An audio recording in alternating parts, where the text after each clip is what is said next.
Okay, we are live. Hi, this is William Ramsey. Welcome to William Ramsey Investigates. On today's show, I have a very special guest, a returning guest. His name is Antony M. DeStefano. Last name is spelled DeStefano. He's been on my broadcast twice before, and he's just published an excellent new book. And if you're watching this on Rockfin, YouTube, or Twitter, or X, you can see the well-made book cover. The full title of the new book is Broadway Butterfly, Vivian Gordon, the Lady Gangster of Jazz Age New York, just published June 25th, 2024. And really interesting book, a really fascinating snapshot of New York City and that area around that time, with not just the interesting character of Vivian Gordon, who I knew nothing about, but all the people surrounding her. But like I said, I mentioned earlier, I was on Antony was on my show twice earlier. We covered two other of his many books. One was titled The Deadly Don Vito Genovese, Mafia Boss. And then the other one was something I was particularly interested in. The Big Heist, the real story of the Lufthansa heist, the mafia and murder. And I will republish those today. I'll put those up after I put this up so people can read through that. Those are not the only books that he's written. He's also done Gotti's Boys, Top Hoodlum, Mob Killer, and The King of the Godfathers. But this will be his latest edition. Again, full title, Broadway Butterfly, Vivian Gordon, the Lady Gangster of Jazz Age, New York. So Antony DeStefano, welcome back to the show. Well, thank you, Bill. Thank you.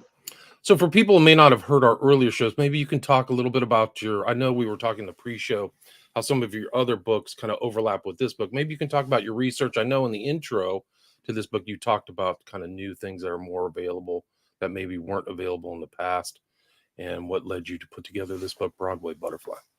Well, for this particular book, Broadway Butterfly, I had been doing work on Prohibition in the New York, Long Island areas. And, I did a lot of work, and it came across a lot of stuff, Frank Costello being one of the characters, Vito Genovese being another. And in the interim, you look through the old newspaper stories, and I saw about the story about Vivian Gordon and her murder in February of 1931. And I said, what's that all about? And I looked it up, and it was an explosive story at the time. I mean, it took off in the tabloid and the regular press, international press. She was a woman who was supposed to be an informant for a government investigation into corruption in the courts and police department. And after she started giving information, she was murdered, found strangled in Van Cortlandt Park, which is a big park in the Bronx and the upper northern regions of the city. And I said, that's an interesting story. And what made it more interesting was the fact that her death was a catalyst of sorts for all sorts of problems that Mayor Jimmy Walker, that famous mayor of New York, faced. Because everybody said, well, this is terrible that this woman is murdered. She was an informant. The gangsters are running the city. Mayor, you have to do something. And of course, her murder was one of many things going on at the time. Prohibition, the mob. People were kind of getting fed up with Jimmy Walker. And essentially, and I'm giving you the fast version here,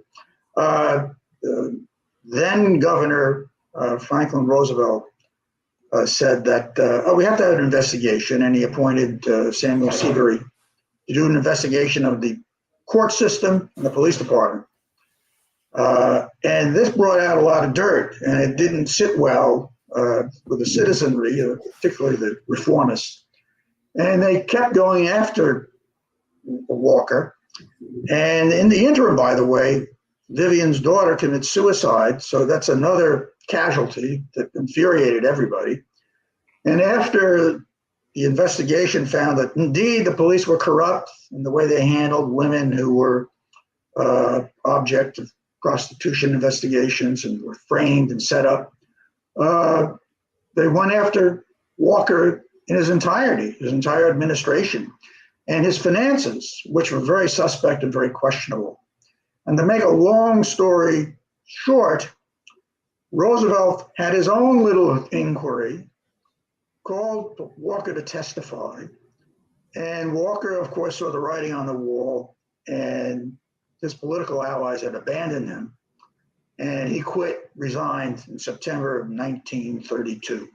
And that was the end of his regime or reign as the, happy-go-lucky mayor, liked bootleg whiskey. He liked the speakeasies. He liked showgirls, even though he was married. So that was the end of his happy-go-lucky regime. Right, and there were you write in the book, 32,000 speakeasies in New York environment alone, right? Just an incredibly vibrant, kind of underground community. Yeah, you're right, though. I mean, some of them were like, really, I guess, mom and pop speakeasies.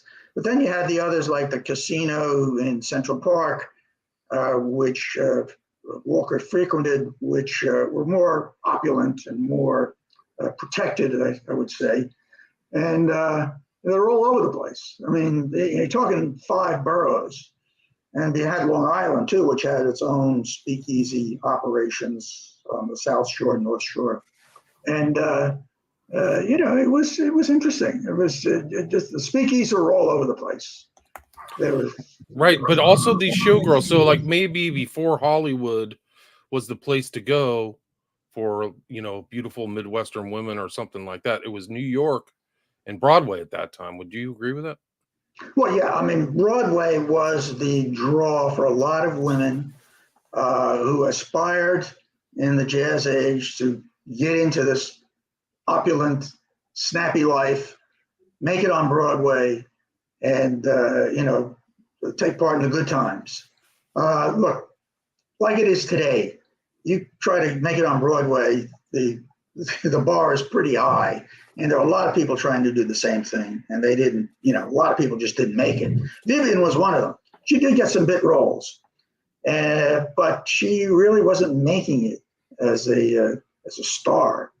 Not like some of a few handful of other women who were doing quite well. Most of these women, they got disillusioned.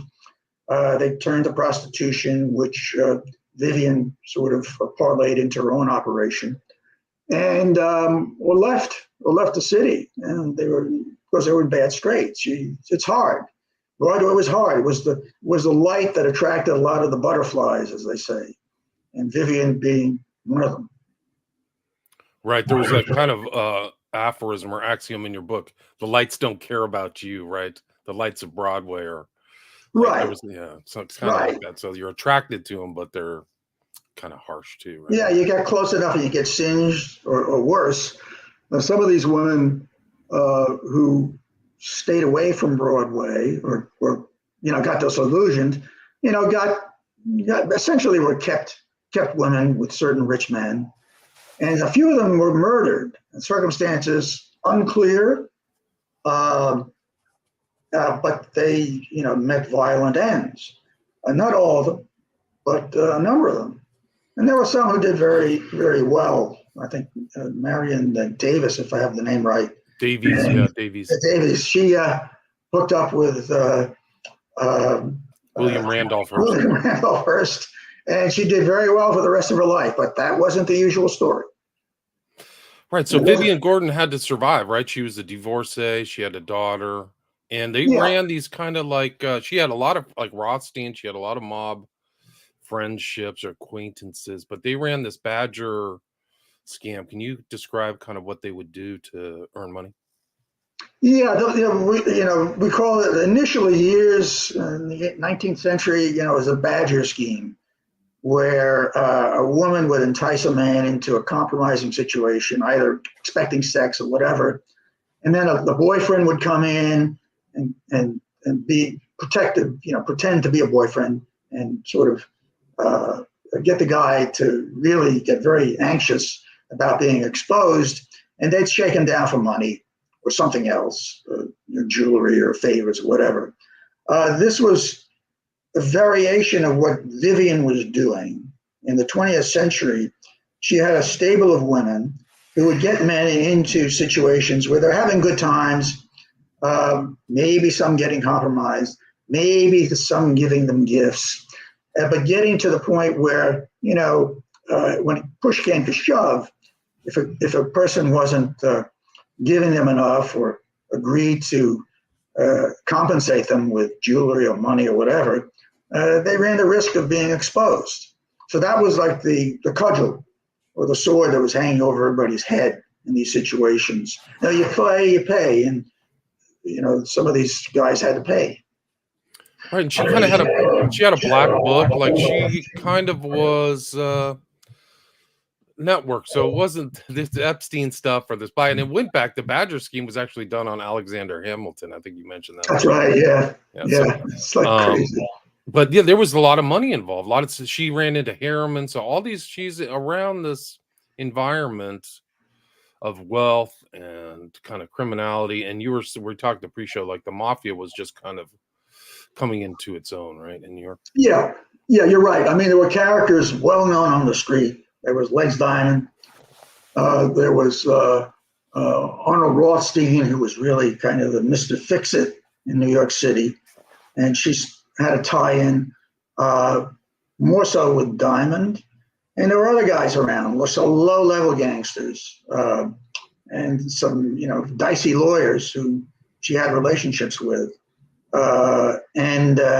It was really kind of a strange situation where if you were entrepreneurial enough, cagey enough, and had the right connections, you could make a lot of money. And she did. I mean, she made money, invested in real estate, lived fairly well, but she wasn't making her money through being an actress or a singer.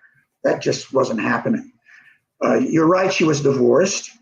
She had a daughter, and when Vivian got arrested, I believe it was 1923 for what she said trumped up prostitution charge, and she's probably right.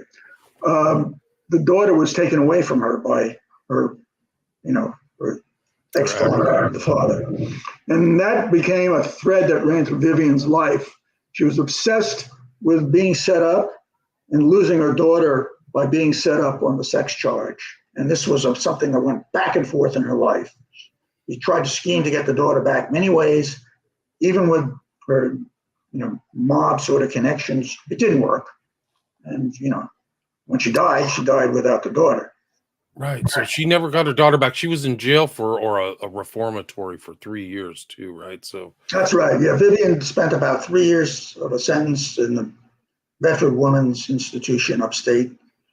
And when she came out, she wrote her sister saying, I'm really have a different view of life from based on the women I got to know in prison.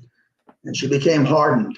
And she became aware of what to do if she was going to do anything to make it in New York. She wasn't going to make it legitimately. So that was the way it went. Right. So she kind of figured it out, but she was one of many women. Like there were other famous, not pimps, but female. Was Adler was her name? Yeah, Paulie Adler. Paulie Adler was the sort of premier madam of New York City at this time, and they had a relationship, Vivian and Paulie. Paulie supposedly, used Vivian in some of her setups, brothels, as it were, or scams. But they went their separate ways. I mean, Vivian had her own ambition. Paulie was established, and she had a lot of people who took part in her sex operations. So it was Vivian wasn't the only one doing this, and there were a few others too. Right. So it's this whole environment, and there's also rich men. So the rich people are getting targeted for all kinds of kind of schemes, right? Investment schemes, and I mean, it's really something else. Yeah, that's right. I mean, the cab drivers, by the way, were sort of a source of referrals for Vivian. If they came across a guy who was looking for a good time in the cab or was slightly drunk, he'd get into Vivian somehow. And this is how the scheme worked in a way. They had the cab drivers, much like limousine drivers today might, bring women to or bring men to women, and that's the way it went. So she had a constant supply of clientele, But, it was a rough life. And, loyalties are very thin in this sort of environment. And she found out. And she got in with people who were very dicey. Jewel thieves, crooks, small level guys who were dealing in stolen gems and stolen property and assaulting women to get goods. And she became friendly with some of them. And ultimately, these guys, one of them, Harry Stein, in particular, I believe, was the mechanism for her murder, which I explain in the book, I think was impelled by her former boyfriend, a lawyer by the name of John Radiloff. That's my opinion, is that Radiloff knew that Vivian knew a lot of his dirt, and he was a lawyer, and he was at risk. He was at risk for allegedly converting funds, taking part in a bank scheme in Norway, a passport fraud scheme. And it seemed to me that he had a lot to risk and a lot to lose if Vivian turned on him. And she seemed to be about to do that based on her diaries. And that's where I think the final impetus came. In fact, when Harry Stein went to trial for Vivian's murder, and he was indicted for the murder along with somebody else, the witness said at the trial that, we're doing this to protect Radiloff. And this is, some part of that evidence, which led me to believe that Radiloff was really a guy who was really worried about Vivian. The investigation that led to, Vivian was, like I said, found in Van Cortlandt Park. She was strangled. And they did a fingerprint check, and they found that she had a record for prostitution. And that's when the case really exploded. It went all over. It was viral. If it was a viral, it was a tabloid viral situation. But the papers were feeding off this in a frenzy that was astonishing, even when I look at the clips today. They were all over the place. Alaska, England, Canada, probably South America, although the papers weren't accessible. And it was a wild story. That people couldn't get enough of it. And when the daughter committed suicide because she was ashamed and embarrassed about what her mother had become, it took off to another level. So that also caused its own whirlwind of scandal. And that's how Vivian, that's Vivian's legacy in a sense. Yeah, one of the writers, one of the journalists at that time said that it was a tragedy worthy of Aeschylus, or like Homer's Iliad, or something like Greek tragedy. Yeah, it was a Greek tragedy of sorts, right? The daughter kills herself, the mother's murdered, and their lives are just, of course they were never the same. And Vivian, was the woman attracted to the city. She had talent. She was a musician. She could play the piano. She could act a little bit and sing. But like everybody else, you're in a rough business, and she wasn't making it. So she had to fall back.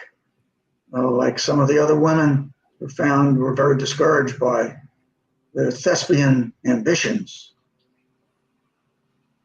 Right, and you can see those, like you're talking about the newspaper articles and things like that. You can see them today. Like it was front page news all over. In an environment of kind of judicial kind of corruption, there was that Crater guy who disappeared. People disappeared and were never found again, right? Yeah, Judge Crater was familiar with Vivian. They did consort in her salons, as it were. I don't know if Vivian had anything on him that she tried to use. It was never clear on that. But Crater, in August of, I think, 1930, disappeared in a sensational missing persons case that still continues to this day. Everybody jokes about, where is Judge Crater? And there's a postscript to this, which, we can talk about later, about how some people thought that Crater was corrupt and welched on a corruption deal and didn't follow through after getting the money, getting the payoff. Right. Those allegations were all over the place. These guys were on the take or open in Tammany Hall and all this. Oh, Tammany Hall ran the city. Certainly in the early part of the 20th century, Tammany Hall, the Democratic machine, ran the city. If you needed a job, wanted to work in the courts, the DA's office, the police, get a promotion, Tammany could be your a godfather, as it were. And it was true. And some of the money went to Tammany-related people. And Tammany sort of ran the show. It was the epitome of, the permanent government, as it were, of New York City at that time. And we're talking now early 20th century, Jazz Age, and right into Prohibition. Now, with Vivian's murder and all these investigations, Tammany began to lose its juice because it was shown how corrupt the police department was in setting up women for fake prostitution charges, how in the pocket the judges were to the police, and how in the pocket prosecutors were. Some of the prosecutors, as the reports show, were incompetent, and yet some of the low-level DAs were supposedly getting money. It was an incredibly shocking time when you look back. I mean, the city was basically on the take, and that's what the Vivian Gordon's story is all about. Yeah, and she was kind of like I think on her gravestone, it's not Vivian Gordon. It was something like Bischoff or Franklin. It wasn't her maiden name, right? Vivian Gordon. Yeah, Vivian Gordon's maiden name was Benita Franklin. That was her birth name. And she was born in the Midwest, I think Indiana, and was sent to a convent school in Canada along with her sisters, not to be a nun, but to get an education, grounded in Catholicism. And but she was incorrigible and left, and traveled around into that what existed as a theater circuit until she gravitated towards New York. And she really, she did what she could to make a living, but it wasn't very, productive. She wasn't a big star, so she had to do something else. And we saw, what she turned into. Right, and she was kind of more involved in like the vaudeville circuit too, which was much more prevalent at that time, right? Yeah, certainly in the beginning stages. And then she ultimately made herself, she got to New York, where she was part and parcel of the Schubert organization shows, which are rival of the Ziegfeld Follies. And she had some roles, and but the career didn't take off. Right. So it wasn't a takeoff. Right. So it's kind of like people coming and going. Women would come, try their fortunes, leave. But also like she was friends with Rothstein, was another guy who he got murdered, right? But he was kind of like the so-called fixer of the 1917 World Series too, supposedly, right? Yeah, that was the story, right? And Rothstein, interesting character. There are a few books about him. He was not only a fixer in sports and a big bettor in sports. Yeah. His bets could sort of, I think, move the market.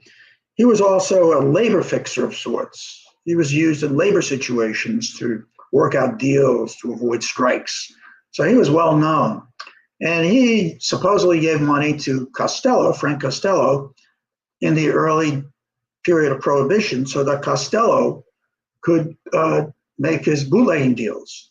And Costello eventually paid him back. And Costello became a big person in his own right in Prohibition. So it's interesting.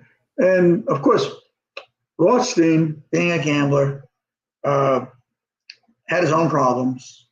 He owed people money, and he was murdered. Well, he was shot in a hotel, supposedly during a game, and died of the wounds. So yes, he was murdered.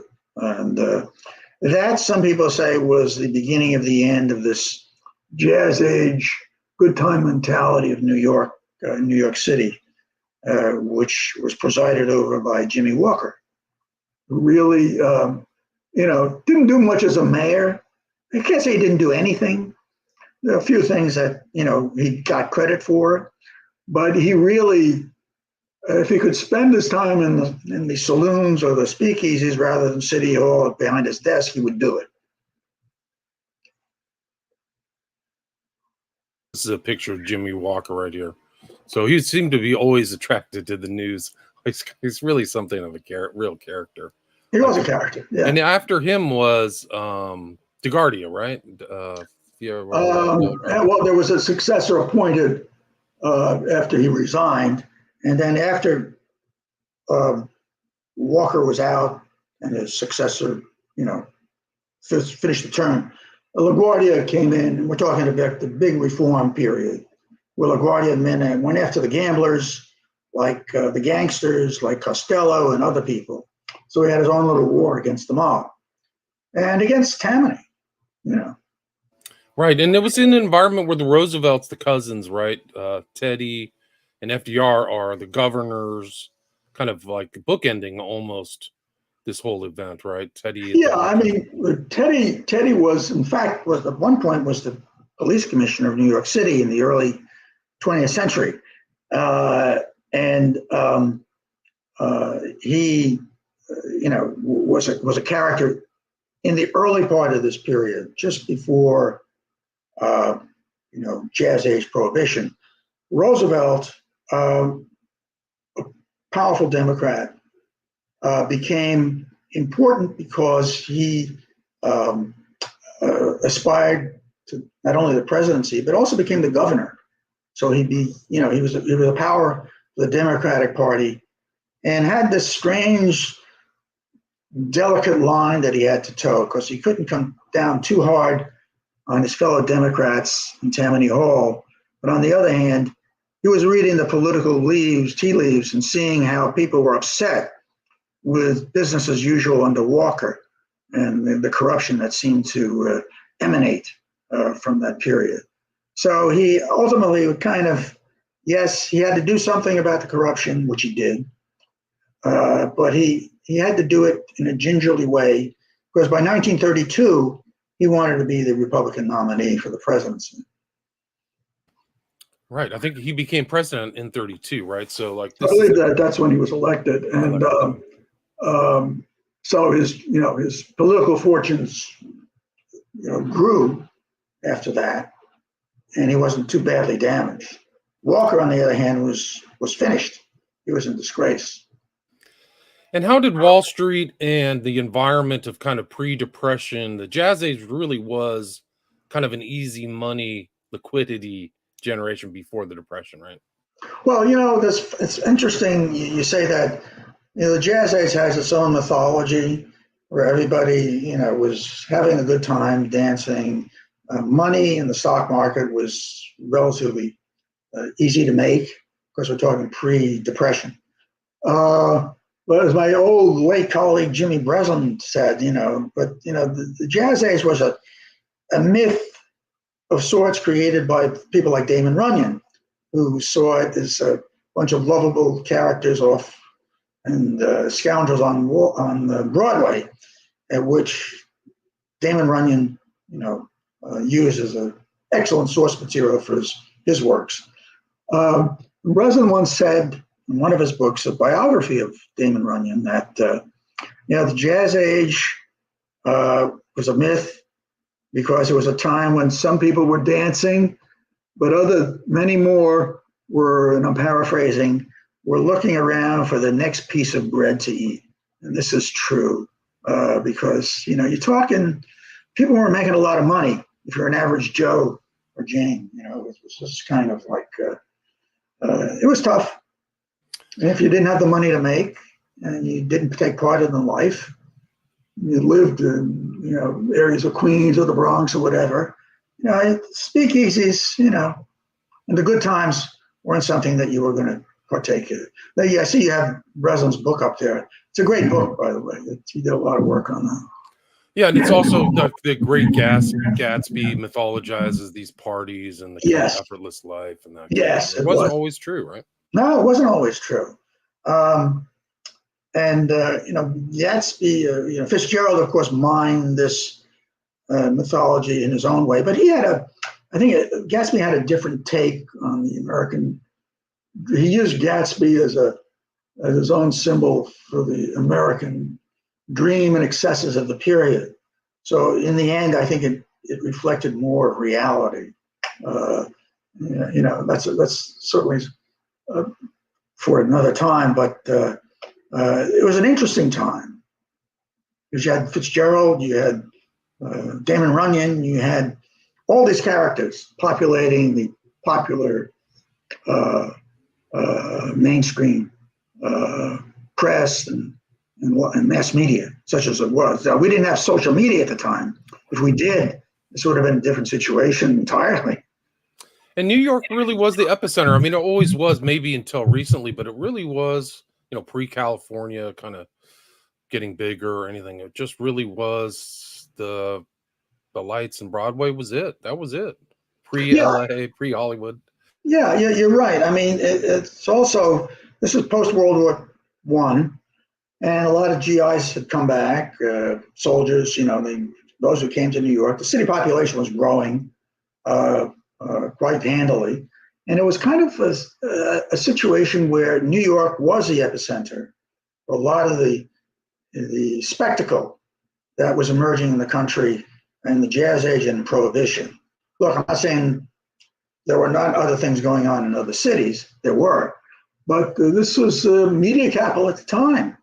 As you can see, the way the press coverage about anything that was going on in the Jazz Age and Broadway showed. And Vivian Gordon's murder also showed how the power of the press to drive a story. And it's fantastic to look at some of the old clips. And they took pictures and published pictures of everybody connected to any story, be there a cleaning woman or a low-level gangster or a hoodlum or a miscreant. You would make the papers. I don't know how they do it. They must have had an army of photographers out there to capture these photographs. And people may have wanted to be in the paper. They may have posed for photos so readily.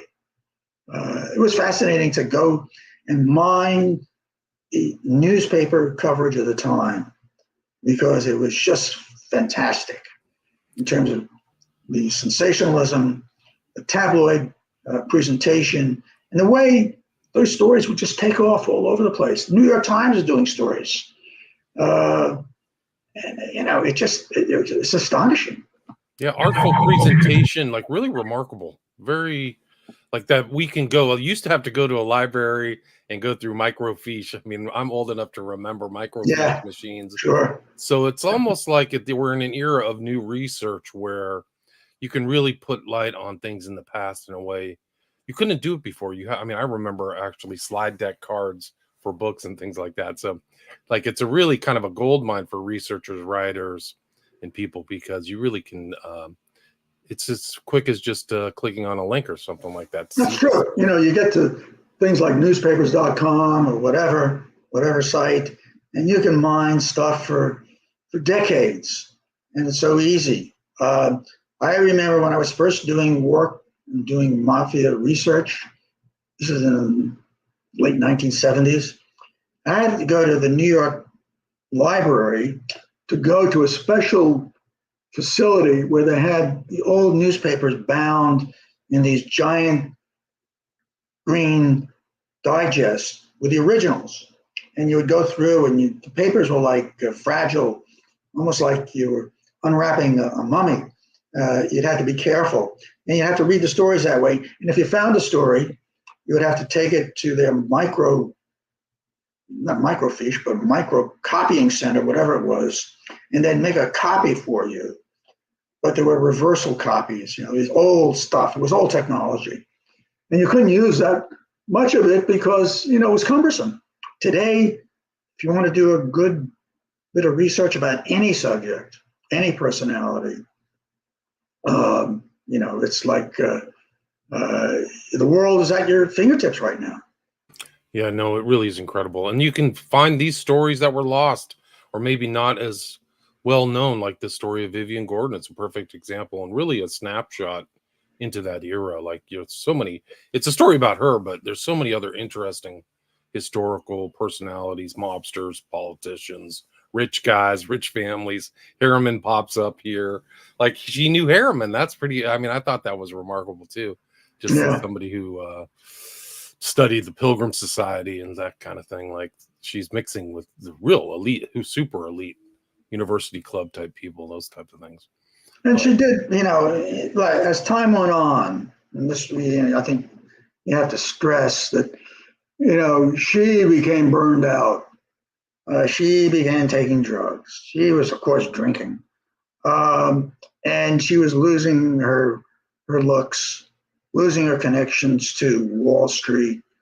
She tried to set up a speakeasy on her own, but ran into trouble because one of the cops she was going to deal with got busted. And she really was kind of going,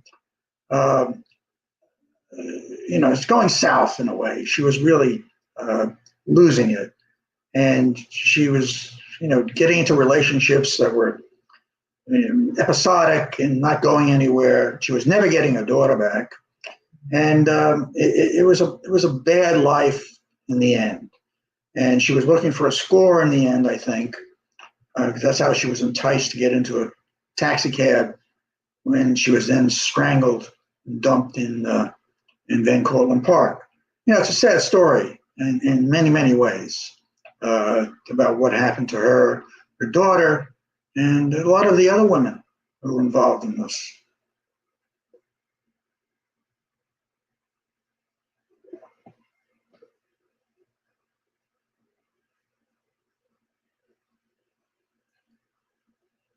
The one thing that struck me in doing the book, Vivian had a funeral of sorts, and there were, this was a few days after she died. Her brother came down from Canada. He was really inconsolable and really had a nervous breakdown. But he bought a grave up in Westchester County, north of New York City. There was a funeral with maybe pallbearers, funeral director, and one or two other people attending, including the brother. And she was put in the ground, and there's never any gravestone put there. So when I was doing the research for this book, Broadway Butterfly, I went to look at the grave because I expected to see a stone. And I had a hard time finding the grave because she wasn't buried under Vivian Gordon. And she wasn't buried under Benita Franklin, her birth name. Turned out, after some scratching around, she was buried under her married name, which was Benita Bischoff. And the cemetery told me, oh yeah, it's under that. But you go to this site and you'll find the grave, which is fine, but there's no stone. So we're looking around for the grave, and I said, where is it? What we do, missing something? What are we doing? It turned out I got a map, a plot map of the graves, and Vivian's unmarked. It was in an unmarked grave next to some other guy who was supposedly a murder victim who has a gravestone.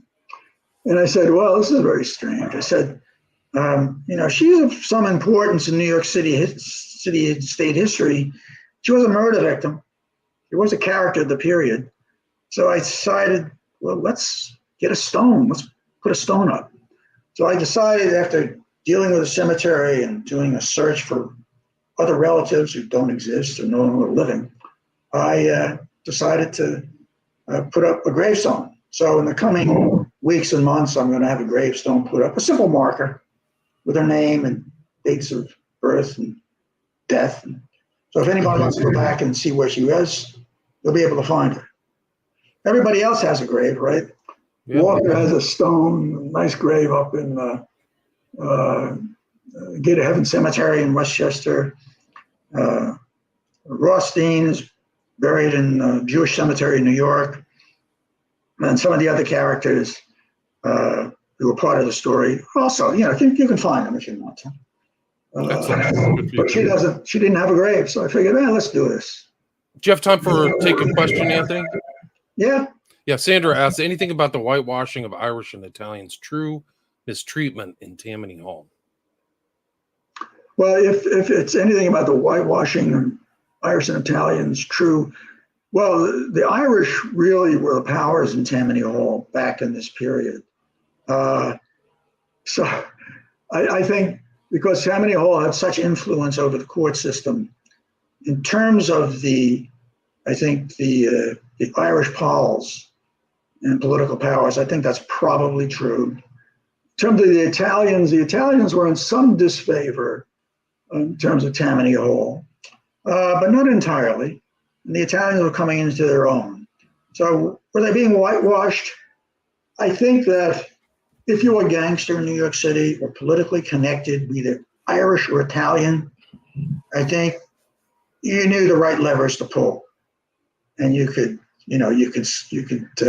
get out of trouble. And this was true probably up until about the early 1930s.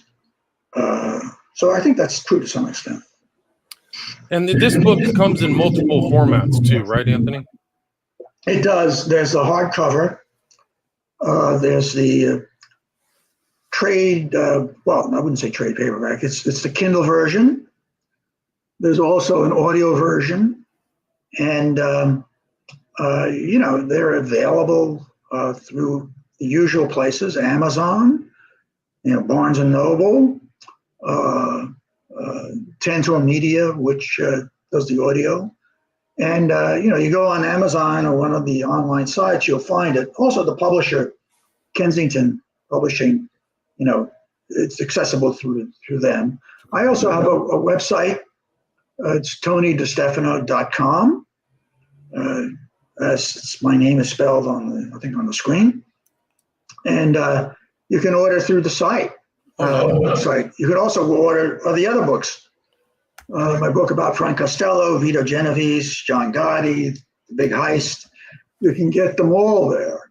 And it's interesting to see, people do appreciate this kind of historical approach to the mob with some kind of, good context and good information, which you really strive to do. The benefit now is that you have more information available.